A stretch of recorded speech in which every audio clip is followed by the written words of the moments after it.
अस्सलाम वालेकुम जी सारे दोस्तों जिन्हें भी पंजाबी लहर चैनल के नाल जुड़े हैं। एक बड़ी खुशी की खबर सी ते मैं अज पहुंचा सा मस्जिद नबी। तुसीं वेख सकदे गुंबद खजरा दे बिल्कुल थल्ले इस वेले खड़ा। माजरत जे किसी को आवाज़ घट हो तो मैं कोशिश करांगा उच्ची बोलण की। एक खुशी की खबर सी उहदी सांझ पाउणी सी तुहाडे सारे दोस्तां नाल। ਆਪਾਂ ਕਾਫੀ ਟਾਈਮ ਪਹਿਲੇ ਇੱਕ ਕੰਪੇਨ ਚਲਾਈ ਸੀ। 2-2.5 ਸਾਲ ਤੋਂ ਇੱਕ ਬੱਚਾ 16 ਸਾਲ ਦਾ ਜਿਹੜਾ ਕਸੂਰ ਦਾ ਬੱਚਾ ਸੀ ਮੁਬਸ਼ਰ ਬਿਲਾਲ, ਉਹ ਤਰਨਤਾਰਨ ਕੋਰਟ ਨੇ ਉਹਨੂੰ ਬਰੀ ਵੀ ਕਰ ਦਿੱਤਾ ਸੀ। ਉਹਦੇ ਬਾਵਜੂਦ ਉਹ ਰਿਲੀਜ਼ ਨਹੀਂ ਸੀ ਹੋ ਸਕਿਆ। ਸੋ ਅੱਜ ਕੁਛ ਇਸ ਤਰ੍ਹਾਂ ਦੀ ਉਹਦੇ 'ਤੇ ਆਪਾਂ ਉਹਦੇ 'ਤੇ ਸਾਂਝ ਪਾਵਾਂਗੇ, ਤੁਹਾਡੇ ਨਾਲ ਗੱਲ ਕਰਾਂਗੇ ਕਿ ਮੈਂ ਹੁਣ ਲਫ਼ਜ਼ਾਂ 'ਚ ਬਿਆਨ ਨਹੀਂ ਕਰ ਸਕਦਾ ਕਿ ਕਿੰਨੀ ਮੈਨੂੰ ਇਸ ਵੇਲੇ ਖੁਸ਼ੀ ਹੋ ਰਹੀ ਆ ਕਿ ਮੈਂ ਇਹ ਖਬਰ ਜਿਹੜੀ ਉਹ ਤੁਹਾਡੇ ਨਾਲ ਸਾਂਝੀ ਕਰਨ ਜਾ ਰਿਹਾ। ਉਹ ਖਬਰ ਇਸ ਤਰ੍ਹਾਂ ਕਿ ਅੱਜ ਇੰਡੀਅਨ ਗਵਰਨਮੈਂਟ ਨੇ ਜਿਹੜੀ ਆਪਾਂ ਕੰਪੇਨ ਚਲਾਈ ਸੀ, ਉਹ 'ਚ ਸਾਰਿਆਂ ਨਾਲ ਪਹਿਲਾਂ ਮੈਂ ਬਹੁਤ ਜ਼ਿਆਦਾ ਸ਼ੁਕਰੀਆ ਅਦਾ ਕਰਦਾ, ਸਪੈਸ਼ਲੀ ਸਿਮਰਨਜੋਤ ਮੱਕੜ ਦਾ ਜਿਹੜੇ ਡੇਲੀ ਪੋਸਟ ਨਾਲ ਜੁੜੇ ਨੇ, ਫਿਰ ਭਾਜੀ ਲੱਖਾ ਸਿਧਾਣਾ ਹੋਣੀ, ਹਰਭਜਨ ਮਾਨ ਸਾਹਿਬ, ਦੂਜੇ ਹੋਰ ਵੀ ਜਿੰਨੇ ਮੈਂ ਕਹਾਂਗਾ ਵੀ ਜਿੰਨੇ ਵੀ ਲੋਕਾਂ ਨੇ ਜਿਹੜੀ ਰੈਲੀ ਇੱਕ ਆਰਗੇਨਾਈਜ਼ ਕੀਤੀ ਸੀ ਲੁਧਿਆਣਾ ਦੇ ਵਿੱਚ, ਉਹਨਾਂ ਸਾਰੇ ਦੋਸਤਾਂ ਦਾ ਮੈਂ ਸ਼ੁਕਰੀਆ ਅਦਾ ਕਰਦਾ। ਅਤੇ ਮੈਂ ਉਸ ਮੁਕੱਦਸ ਥਾਂ 'ਤੇ ਖਲੋਤਾ ਗੁੰਬਦ ਖਜ਼ਰਾ ਦੇ।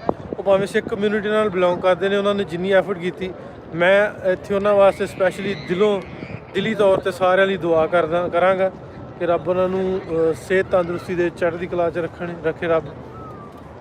ਅੱਜ ਗਵਰਨਮੈਂਟ ਆਫ ਇੰਡੀਆ ਨੇ ਅਨਾਊਂਸ ਕਰ ਦਿੱਤਾ, ਉਹਦਾ ਨੋਟੀਫਿਕੇਸ਼ਨ ਜਾਰੀ ਕਰ ਦਿੱਤਾ ਕਿ 14 ਫਰਵਰੀ ਨੂੰ ਮੁਬਸ਼ਰ ਬਿਲਾਲ ਜਿਹੜਾ ਉਹ ਪਾਕਿਸਤਾਨ ਦੀ ਧਰਤੀ 'ਤੇ ਵਾਪਸ ਆ ਰਿਹਾ, ਆਪਣੇ ਮਾਂ ਪਿਓ ਕੋਲ ਵਾਪਸ ਆ ਰਿਹਾ, ਵਾਹਗਾ ਬਾਰਡਰ ਦੀ ਰਾਹੀਂ ਵਾਪਸ ਆ ਰਿਹਾ। ਮੈਨੂੰ ਸਿਮਰਨਜੋਤ ਮੱਕੜ ਨੇ ਕਾਲ ਕੀਤੀ, ਮੈਂ ਸਾਊਦੀ ਅਰਬ ਨਾਲ ਕਾਲ 'ਤੇ ਗੱਲ ਨਹੀਂ ਹੋ ਸਕੀ।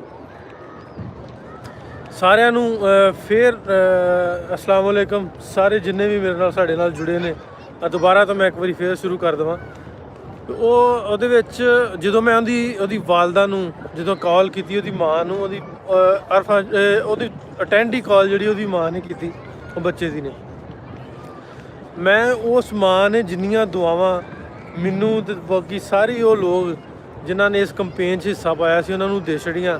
ਮੈਨੂੰ ਨਹੀਂ ਲੱਗਦਾ ਕਿ ਅਸੀਂ ਕਹਿੰਦੇ ਹਾਂ ਵੀ ਐਡਾ ਵੱਡਾ ਪੁੰਨ, ਐਡੀ ਵੱਡੀ ਆਪਾਂ ਖੱਟ ਲਈ, ਉਹ ਸਵਾਬ ਦਾ ਕੰਮ ਕਰ ਲਿਆ, ਇੱਕ ਅੱਛਾ ਕੰਮ ਕਰ ਲਿਆ ਵੀ ਇੰਨੀਆਂ ਦੁਆਵਾਂ ਜਿਹੜੀਆਂ ਉਹਨਾਂ ਲੋਕਾਂ ਨੂੰ ਵੀ ਜਿਨ੍ਹਾਂ ਨੇ ਉਸ ਰੈਲੀ ਦੇ ਵਿੱਚ ਹਿੱਸਾ ਲਿਆ, ਜਿਨ੍ਹਾਂ ਨੇ ਆਪਣੇ ਡੀਪੀਆਂ 'ਤੇ ਰਿਲੀਜ਼ ਮੁਬਾਰਕ ਦੀ ਡੀਪੀ ਲਾਈ, ਜਿਨ੍ਹਾਂ ਨੇ ਇਹਦੇ 'ਚ ਹਿੱਸਾ ਪਾਇਆ, ਉਸ ਮਾਂ ਦੀਆਂ ਦੁਆਵਾਂ ਉਹਨਾਂ ਤੱਕ ਪਹੁੰਚੀਆਂ ਅਤੇ ਪਹੁੰਚਣਗੀਆਂ। ਮੈਂ ਵੀ ਉਹਨਾਂ ਸਾਰੇ ਦੋਸਤਾਂ ਵਾਸਤੇ ਦੁਆ ਕਰਾਂਗਾ।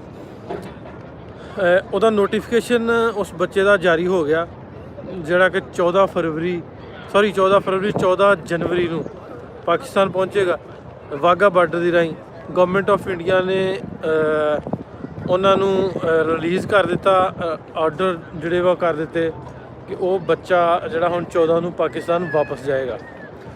ਸੋ ਮੈਂ ਇੱਕ ਵਾਰੀ ਫਿਰ ਜਿੰਨੀ ਵੀ ਸਿੱਖ ਕਮਿਊਨਿਟੀ ਆ ਜਿਨ੍ਹਾਂ ਨੇ ਇਸ ਕੰਮ ਦੇ ਵਿੱਚ ਹਿੱਸਾ ਲਿਆ, ਇੱਕ ਮੁਸਲਮਾਨ ਬੱਚਾ ਜਿਹੜਾ ਬੇਕਸੂਰ ਸੀ, ਉਹਨੂੰ ਛਡਾਉਣ ਵਾਸਤੇ ਬੜੀ ਐਫਰਟ ਕੀਤੀ, ਬੜੀ ਮਿਹਨਤ ਕੀਤੀ, ਉਹਨਾਂ ਨੂੰ ਸਲਾਮ ਪੇਸ਼ ਕਰਦਾ। ਖਾਸ ਤੌਰ 'ਤੇ ਭਾਜੀ ਸਿਮਰਨਜੋਤ ਮੱਕੜ ਨੂੰ, ਜਿੰਨੇ ਵੀ ਹੋਰ ਦੋਸਤ ਸਨ ਜਿਨ੍ਹਾਂ ਨੇ ਇਹਦੇ 'ਚ ਹਿੱਸਾ ਲਿਆ।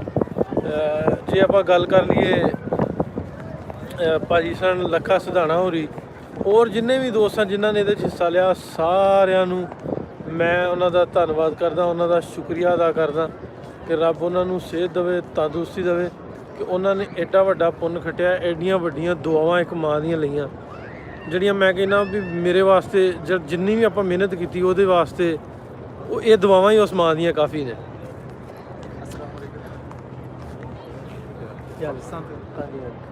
YouTube ਚੈਨਲ ਹਾਂਜੀ ਆ ਇੱਕ ਹੋਰ ਟੱਕ ਗਿਆ ਜੀ ਇੱਥੇ YouTube ਚੈਨਲ ਸਾਡਾ ਵੇਖਣ ਵਾਲਾ ਮਦੀਨਾ ਸ਼ਰੀਫ। ਇਹ ਅਸੀਂ ਵੀਡੀਓ ਬਣਾਉਣ ਦੇ ਤੁਸੀਂ ਸ਼ਾਇਦ ਸਾਡਾ ਚੈਨਲ ਵੇਖਦੇ ਜੇ ਬੱਚਾ ਕਸੂਰ ਦਾ ਇੰਡੀਆ ਚਲਾ ਗਿਆ।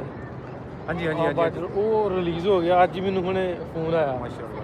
ਤੇ ਉਸ ਬੱਚੇ ਦੀ ਰਿਹਾਈ ਦੀ ਖਬਰ ਮੈਂ ਸਾਰਿਆਂ ਨਾਲ ਜਿਹੜੀ ਉਹ ਸਾਂਝੀ ਕਰਨ ਲੱਗਾ। ਕੀ ਨਾਂ ਤੁਹਾਡਾ ਜੀ? ਮੇਰਾ ਨਾਂ ਸ਼ਹਿਜ਼ਾਦ ਹੈ। ਸ਼ਹਿਜ਼ਾਦ ਹੈ। ਇਹ ਵੀ ਸਾਡਾ YouTube ਹੀ ਹੁੰਦਾ, ਮੈਂ ਬੜੇ ਸ਼ੌਕ ਨਾਲ ਚੈਨਲ ਦਾ ਸਾਡਾ ਸਬਸਕ੍ਰਾਈਬਰ ਹੈ। ਅੱਜ ਆਪਾਂ ਥੋੜੀ ਥੋੜੀ ਗੱਲ ਕਰਨੇ ਆ। ਤੁਸੀਂ ਬਲਕਿ ਫੜੋ ਹਾਂ ਮੋਬਾਈਲ ਜ਼ਰਾ, ਮੈਂ ਵੀਡੀਓ ਬਣਾਉਣਾ ਮੇਰੇ ਨਾਲ। ਸੋ ਨਹੀਂ ਸੋ ਮੈਂ ਫਿਰ ਜਿੰਨੇ ਵੀ ਹੁਣ ਦੁਬਾਰਾ ਜੁੜ ਚੁੱਕੇ ਨੇ ਉਹਨਾਂ ਨੂੰ ਦੱਸਾਂ ਕਿ ਮੁਬਸ਼ਰ ਗੁਲਾਲ ਜਿਹੜਾ ਰਿਲੀਜ਼ ਕਰਤਾ ਇੰਡੀਅਨ ਗਵਰਨਮੈਂਟ ਨੇ ਸਾਡੀਆਂ ਅਸੀਂ 2 ਸਾਲ ਪਹਿਲੇ ਸ਼ੁਰੂ ਕੀਤਾ ਸੀ ਇੱਕ ਵੀਡੀਓ ਦੀ ਰਾਹੀਂ। ਫਿਰ ਜਦੋਂ 550 ਸਾਲਾ ਗੁਰਪੁਰਬ ਦੇ ਉੱਧਰੋਂ ਲੋਕ ਜਿਹੜੇ ਖਾਸ ਤੌਰ 'ਤੇ ਖੈਰਾ ਸਾਹਿਬ ਐਡਵੋਕੇਟ ਨੇ ਹਾਈ ਕੋਰਟ ਦੇ, ਉਹਨਾਂ ਦਾ ਮੈਂ ਬਹੁਤ ਸ਼ੁਕਰੀਆ ਅਦਾ ਕਰਦਾ। ਉਹਦੀ ਵੀ 15 ਤਰੀਕ ਸੀ, ਲੇਕਿਨ ਹਾਈ ਕੋਰਟ ਨੇ ਗਵਰਨਮੈਂਟ ਨੂੰ 15 ਤਰੀਕ ਤੋਂ ਪਹਿਲੇ ਹੀ ਜਿਹੜਾ ਮੁਬਸ਼ਰ ਗੁਲਾਲ ਬੱਚਾ ਉਹ ਰਿਲੀਜ਼ ਹੋ ਚੁੱਕਾ 14 ਤਰੀਕ ਨੂੰ ਪਾਕਿਸਤਾਨ ਪਹੁੰਚ ਗਿਆ। ਮੈਂ ਜਿੰਨਾ ਉਹਨਾਂ ਦਾ ਸ਼ੁਕਰੀਆ ਸਾਰੇ ਦੋਸਤਾਂ ਦਾ ਅਦਾ ਕਰਾਂ, ਸਾਰੀ ਇਸੇ ਕਮਿਊਨਿਟੀ ਦਾ ਸ਼ੁਕਰੀਆ ਅਦਾ ਕਰਾਂ ਉਨਾ ਹੀ ਘੱਟ ਹੈ। ਉਹਨਾਂ ਨੇ ਉਹ ਗੱਲ ਜਿਹੜੀ ਵਾ ਖਾਸ ਨਹੀਂ, ਉਹ ਗੱਲ ਦੱਸ ਛੱਡੀ ਕਿ ਇਹਦੇ ਵਿੱਚ ਜੋ ਆਪਾਂ ਗੱਲ ਕਰਦੇ ਹਾਂ ਇੱਕ ਇਨਸਾਨੀਅਤ ਦਾ ਦਰਸ ਜਿਵੇਂ ਬਾਬਾ ਜੀ ਨੇ ਦਿੱਤਾ ਸੀ, ਉਹਦੇ 'ਤੇ ਚੱਲਦੇ ਅਮਲ ਪੈਰਾ ਹੋ ਕੇ ਹੁਣ ਇੱਕਮੁੱਠ ਹੋ ਕੇ ਸਾਰੀ ਕਮਿਊਨਿਟੀ ਨੇ ਲੁਧਿਆਣਾ ਦੇ ਵਿੱਚ ਬੜੇ ਵੱਡੀ ਰੈਲੀ ਕੱਢੀ। ਫਿਰ ਜਗ੍ਹਾ ਜਗ੍ਹਾ ਜਾ ਕੇ ਮਿਨਿਸਟਰਸ ਨੂੰ ਜੇ ਆਪਾਂ ਗੱਲ ਕਰ ਲਈਏ ਜਾਂ ਜਿਹੜੇ ਮੁਗਲਾ ਹਜ਼ਰਾਤ ਸਨ, ਸਾਰੇ ਵਕੀਲਾਂ ਨੇ ਬਲਕਿ ਪੂਰੇ ਪੰਜਾਬ ਦੇ ਇੰਡੀਅਨ ਪੰਜਾਬ ਦੇ ਵਕੀਲਾਂ ਨੇ ਇਕੱਠ ਜੋੜ ਕਰਕੇ ਖੈੜਾ ਸਾਹਿਬ ਨਾਲ ਵੀ ਰਾਬਤਾ ਕੀਤਾ। ਮੇਰੇ ਨਾਲ ਵੀ ਜਿੰਨਾ ਹੁੰਦਾ ਰਿਹਾ ਮੈਂ ਦੱਸਦਾ ਰਿਹਾ। ਸੋ ਅੱਜ ਉਹਦੇ 'ਤੇ ਸਾਨੂੰ ਕਾਮਯਾਬੀ ਮਿਲੀ ਹੈ। ਮੈਂ ਸਾਰਿਆਂ ਦਾ ਧੰਨਵਾਦ ਸ਼ੁਕਰੀਆ ਅਦਾ ਕਰਨ ਵਾਸਤੇ ਅੱਜ ਲਾਈਵ ਕਰ ਰਿਹਾ। ਮੈਂ ਕਰ ਰਿਹਾ ਵਾਂ ਉਮਦੇ ਖਬਰਾਂ ਦੇ ਥੱਲੇ ਲੋਕ ਦੇ ਦਿਲੋਂ ਇਹਨਾਂ ਵੀ ਉਹਨਾਂ ਨੂੰ ਸਲਾਮ ਸਾਰੀ ਸਿੱਖ ਕਮਿਊਨਿਟੀ ਨੂੰ ਜਿਨ੍ਹਾਂ ਐਡਾ ਵੱਡਾ ਪੈੜਾ ਚੁੱਕਿਆ ਤੇ ਉਸ ਬੱਚੇ ਨੂੰ ਉਸ ਰੋਦੀ ਮਾਂ ਦੀ ਅੱਖਾਂ ਦੇ ਅੱਥਰੂ ਜਿਹੜੇ ਉਹ ਜਿਹੜੀ ਆਪਣੇ ਬੱਚੇ ਦੇ ਦੁੱਖ 'ਤੇ ਮਰਨ ਤੱਕ ਪਹੁੰਚੀ ਸੀ, ਉਹਨਾਂ ਨੂੰ ਸਹਾਰਾ ਦਿੱਤਾ। ਮੈਂ ਜਦੋਂ ਅੱਜ ਜਦੋਂ ਮੈਂ ਕਾਲ ਕੀਤੀ ਉਹਦੀ ਮਾਂ ਨੂੰ, ਤੇ ਮੈਂ ਨਾ ਵੀ ਮੈਂ ਉਹਦੀ ਖੁਸ਼ੀ ਜਿਹੜੀ ਆ ਫੋਨ 'ਤੇ ਜੋ ਮੈਂ ਸੁਣਿਆ ਕਿ ਬੱਚੇ ਦੇ ਜਾਂਦੇ ਆ ਉਸ ਤਰ੍ਹਾਂ ਉਹਨਾਂ ਨੇ ਉਹਦੀ ਮਾਂ ਨੇ ਖੁਸ਼ੀ ਕੀਤੀ। ਤੇ ਮੈਨੂੰ ਹੁਣ ਵੀ ਕਾਲ ਵੀ ਕਰ ਰਹੇ ਤਾਂ ਵੀਡੀਓ ਡਿਸਟਰਬ ਹੋ ਰਹੀ ਹੈ। ਮੇਰਾ ਵੀ ਖੁਸ਼ੀ ਦਾ ਠਿਕਾਣਾ ਨਹੀਂ ਸੀ। ਮੈਂ ਕਿਹਾ ਆਪਾਂ ਵੀਡੀਓ ਲਾਈਵ ਬਣਾਉਂਦੇ, ਬਲਕਿ ਮੈਂ ਹੁਣੇ ਜਦੋਂ ਆਇਆ ਹਾਂ ਥੋੜ੍ਹੀ ਦੇਰ ਪਹਿਲੇ ਮੈਂ ਮੱਕਾ ਸ਼ਰੀਫ ਦੇ ਮਦੀਨਾ ਪਹੁੰਚਿਆ ਤੇ ਮੈਂ ਇੱਥੇ ਪਹੁੰਚਿਆ ਹੀ ਸਾਂ ਮਸਜਿਦ ਨਬਵੀ। ਤੇ ਹਾਲੇ ਮੈਂ ਸਹੀ ਦੱਸਾਂ ਤਾਂ ਮੈਂ ਹਾਲੇ ਨਵਾਫਿਲ ਵੀ ਨਹੀਂ ਅਦਾ ਕੀਤੇ। ਮੈਂ ਕਿਹਾ ਪਹਿਲਾਂ ਮੈਂ ਸ਼ੁਕਰੀਆ ਅਦਾ ਕਰਾਂ ਆਪਣੇ ਸਾਰੇ ਦੋਸਤਾਂ ਦਾ ਜਿਨ੍ਹਾਂ ਨੇ ਪਾਕਿਸਤਾਨੀ ਦੋਸਤਾਂ ਦਾ ਜਾਂ ਉੱਧਰ ਦੇ ਜਿਹੜੇ ਇੰਡੀਅਨ ਸਿੱਖ ਕਮਿਊਨਿਟੀ ਉਹਨਾਂ ਦਾ ਜਿਨ੍ਹਾਂ ਨੇ ਇਸ ਕੰਮ ਦੇ ਵਿੱਚ ਹਿੱਸਾ ਪਾਇਆ, ਇਸ ਕੰਮ 'ਚ ਹਿੱਸਾ ਪਾਇਆ ਨਾ ਬਲਕਿ ਸਰ ਜੋੜ ਕੋਸ਼ਿਸ਼ ਕਰਕੇ ਉਸ ਬੱਚੇ ਨੂੰ ਰਿਲੀਜ਼ ਕਰਤਾ ਵਿਦਨ 2 ਜਾਂ 2.5 ਮਹੀਨੇ ਲੱਗੇ। ਉਹਦੇ ਵਿੱਚ ਅੱਜ ਨੋਟੀਫਿਕੇਸ਼ਨ ਵੀ ਆ ਗਿਆ ਮੇਰੇ ਮੋਬਾਈਲ 'ਤੇ, ਨੋਟੀਫਿਕੇਸ਼ਨ ਹੈ ਉਹ ਵੀ ਮੈਂ ਸ਼ੇਅਰ ਕਰਾਂਗਾ। ਮੈਂ 14 ਤਰੀਕ ਨੂੰ ਵਾਘਾ ਬਾਰਡਰ ਦੇ ਰਾਹੀਂ ਪਾਕਿਸਤਾਨੀ ਅਥਾਰਟੀਜ਼ ਨੂੰ ਇੰਡੀਅਨ ਗਵਰਨਮੈਂਟ ਉਸ ਬੱਚੇ ਦੇ ਹਵਾਲੇ ਕਰ ਰਿਹਾ। ਮੈਂ ਐਂਡ 'ਤੇ ਫਿਰ ਕਹਾਂਗਾ ਕਿ ਮੈਂ ਬਹੁਤ ਜ਼ਿਆਦਾ ਇੰਤਹਾਈ ਸ਼ੁਕਰੀਆ ਅਦਾ ਕਰਦਾ ਕਿ ਜਿਨ੍ਹਾਂ ਦੋਸਤਾਂ ਨੇ ਜਿਨ੍ਹਾਂ ਵੀ ਐਕਟਿਵਿਸਟ ਹਨ, ਜਿਹੜੇ ਵੀ ਈਵਨ ਇੱਕ ਬੰਦਾ ਵੀ ਜਿਹੜਾ ਉਸ ਰੈਲੀ ਦੇ ਵਿੱਚ ਸਾਰਿਆਂ ਨੂੰ ਮੇਰੇ ਵੱਲੋਂ ਧੰਨਵਾਦ ਸ਼ੁਕਰੀਆ ਅਦਾ ਕਰਦਾ। ਮੈਂ ਬਹੁਤ ਸ਼ੁਕਰੀਆ ਉਹਨਾਂ ਦਾ।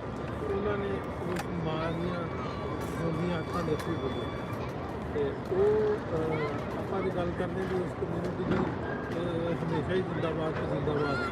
ਮੈਂ ਅੱਜ ਇਸ ਪੋਸਟਰ ਇਸ ਆਖ ਧਰਤੀ ਦੇ ਖਲੋ ਜਾਣਾ ਕਿ ਉਹਨਾਂ ਨੇ ਜੋ ਕੰਮ ਕਰ ਵਿਖਾਇਆ ਉਹ ਜ਼ਿੰਦਾਬਾਦ। ਬਹੁਤ ਸ਼ੁਕਰੀਆ ਸਾਰਿਆਂ ਦਾ। ਮੇਰਾ ਇਸ ਵੇਲੇ ਖੁਸ਼ੀ ਦਾ ਕੋਈ ਠਿਕਾਣਾ ਨਹੀਂ ਸੀ ਤੇ ਮੈਂ ਕਿਹਾ ਮੈਂ ਸਾਰਿਆਂ ਦਾ ਜਿਹੜਾ ਵਾ ਸ਼ੁਕਰੀਆ ਅਦਾ ਕਰਾਂ ਕਿ ਜਿਨ੍ਹਾਂ ਨੇ ਇਸ ਕੰਮ 'ਤੇ